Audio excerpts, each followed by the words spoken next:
Bonifacio, capitale du Mérou, et Aurillac, capitale du théâtre de rue. Comme chaque année, des centaines de compagnies sont venues jouer en plein air et toutes les formes de spectacles vivants se côtoient. Claire Auberger et Régis Rouanet ont sillonné les rues de la ville. Ambiance un peu folle. Voici le temps de la fin des temps. C'est une tradition.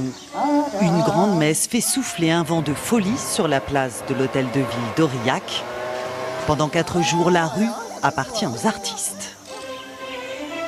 On a un festival qui est exceptionnel et qui perdure dans le temps, donc c'est vraiment bien pour la ville d'Aurillac. C'est choquant et impressionnant à chaque fois. On peut tout faire au festival, c'est ça qui est formidable. Et tout le monde peut y participer. Un rendez-vous festif pour près de 500 compagnies. Une atmosphère de happening permanent pour le public. Fanny Léger, 13e fortune mondiale. Les présentations faites, au vu et au su de tous, les puissants se livrent à tous les excès.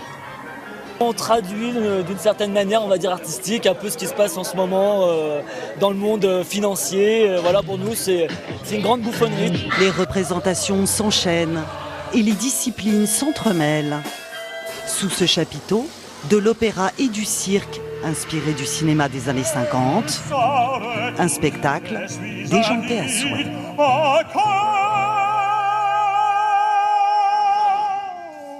Et ce vent de folie, il souffle jusqu'à Aurillac, jusqu'à après-demain.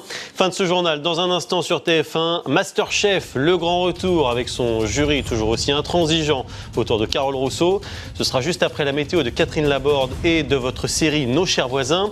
Pour l'information, demain, vous retrouvez à 13h Jean-Pierre Pernaut, à 20h Anne-Claire Coudray. Je vous retrouverai quant à moi lundi soir 20h.